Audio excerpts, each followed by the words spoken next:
Hey guys, what's up? It's me, Andrea, and welcome back to my channel, or welcome to my channel if you guys are new here. My name's Andrea. Why are we all here to recap the Vampire Diaries? Before we start the recap, we all know the lovely thing that Andrea's doing. She's becoming Santa Claus. I am giving away this Michael Trevino autograph of his bench body beautifulness. It's funny because Trevor was like, babyface Trevino. So if you guys want to win that autograph, all you guys have to do is just be subscribed. That is it. Yeah, my giveaway rules are the easiest thing ever. I don't have you guys doing cartwheels and shit or anything like that. Okay, first of all, my favorite part of this episode was there's finally, I don't even know if they're Hispanic, probably not, but they were speaking Spanish. I speak Spanish, I understood. Maybe it was not that much Spanish, it could have been something else too, I don't know. But basically, flashback to the year 1842. And Stefan and Damon weren't vampires yet because they were vampires in 1864. Literally, ask me something about the history in real life. I don't know. Ask me Vampire Diary history. I'll tell you everything. We have a little flashback about Reina and all her life, and then her dad is talking to her in Spanish, and I was like, hold up. Julie finally made my wish come true of having somebody speak Spanish on this show. Starting because a couple years ago, I was like, why is there any Latinos on this show? I mean, Trevino doesn't really count. And she's like, audition. So I always think that's so funny. He said, La marca del cazadero, which means like the mark of the hunter, which they said that anyways, but I just want to be all fancy here and tell you guys myself. 15 years of the dad training Reina, because he literally said 15 years later, and I was like, girl, you're quinceañera, because you know girls turn 15. Literally, I was like, your quinceañera is you just became a fighter. Oh wait, it was 15 years later, not that she was 15. Well, you know what? It's still funny, okay? Punching the thing and her arm is bleeding. I'm like, dude, your fist is bleeding. Like, you do not care. And then he's like, we're gonna have to sedate. And then she just breaks through that glass. And I was like, I'm scared of her. The girl who plays Reina retweeted me on Twitter today. And now I'm like, hey girl, wanna be best friends? Because I'm so scared of her. Damon, this random ass girl. I was like, no, Crystal with a K. I don't care if it starts with a K. You ain't a Kardashian. Stop trying to act all cool up in here. I was like, no, you don't get to dance around and drinking. That's Damon and Vicky's thing, alright? We go to the hospital. Caroline is just desiccated and she's like dying. And you're like, holy crap. Stefan's like, yo, Caroline. I missed something. Why is she dying? Like, you see me, he's like, oh shit, we're gonna do the C-section on her, and guess what? It doesn't work. And you're like, what are you gonna do? And then Valerie's like, I'm gonna get all the heretics on board to help me. Okay, cool. And then I'm just gonna flash forward to that really quickly. And then all the heretics are helping and all that. And what happens? We're gonna switch on back because Reina now has her knife. Because Enzo calls Damon, he's like, you better bring me Reina's knife. And he's like, I don't want to bring you the knife. And he's like, you better, I'm gonna tell everyone you killed Elena. And I'm so mad because Enzo knew and Enzo had a choice. Whatever.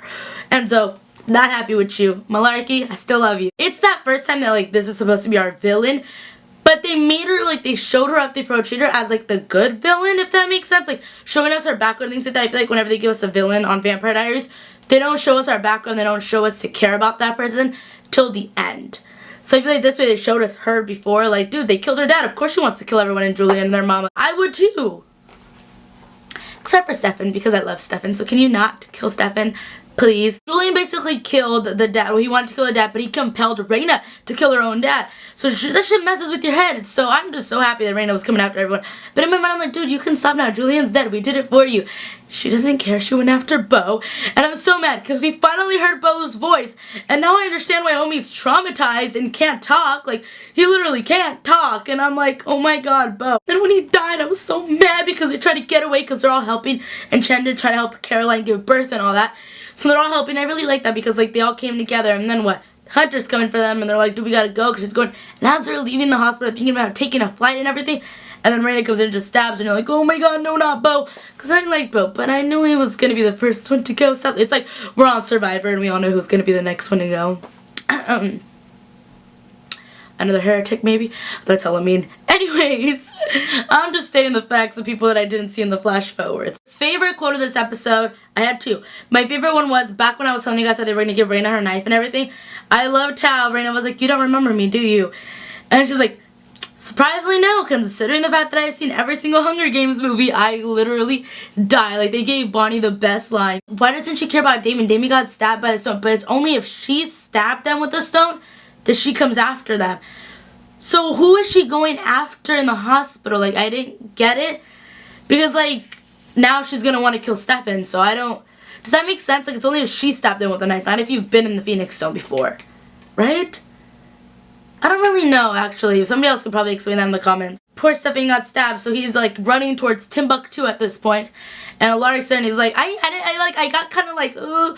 It kind of broke my heart when like everyone was like, Rick's here, let him take it from here now. And I'm like, but Stefan. Caroline got a vision that Stefan gave her. I thought that was so cute. He's like, I'm just trying to help you be comfortable. Like, I thought that was so cute. And I was like, something's gonna happen to one of these two, either Stefan or Caroline. Like, something's gonna happen. Like, you know how they build it over, like, trying to give something cute before they break your heart? Literally every relationship I've been in. Just kidding. The line they gave Damon, he's like, you know, you look a lot like my girlfriend and her 3 doppelgangers. It's actually 4, right? 4. No, it is 3. Is it 3? Tatia, Amara, Catherine. What's the one that they talk about in the originals? Isn't it 4? I also got so mad at this line that Ricky's like, how are we doing? How the hell do you think we're doing? We're using witchy vampires over here to like help us out. We got some doctors. These babies don't want to let go. And he's like, we're getting there. I'm like, really, Rick? What kind of question is that? First baby comes out, so cute. The first baby's out, is cutest thing ever. Baby number 2 comes out, so cute. Like, where do people find like the cutest little babies to put on TV? Just seeing Rick so happy, it honestly melted my heart. Enzo and Damon, Elena's alive. Enzo gets to be the one to tell everyone that Elena's alive. I'm like, stop. That was my line, okay? I was supposed to tell everyone that Elena's alive because I knew it.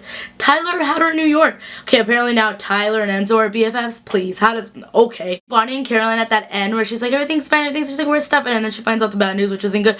But I just love that finally they let Bonnie be there. I feel like she wasn't around her best friend. I'm like, dude, you acting like these girls aren't best friends. So I really loved that connection there. Caroline and Stefan talking on the phone. I started crying because honestly, this was one of my favorite lines too. But like my saddest favorite line, she literally goes, I just wish it didn't always have to be you.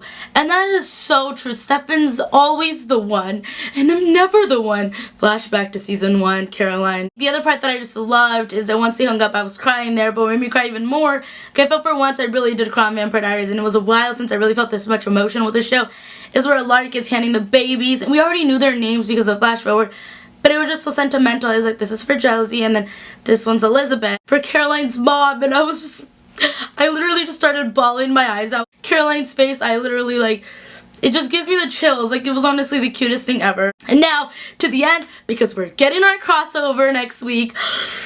Guys, literally I died. Like, I died. That's it. Caroline's in the car and she's driving and she's like, Mom, and like the girl's like, Mom, where are we going? She's on the phone with the Lark. She's like, where's Stefan? He'll meet you there or something like that.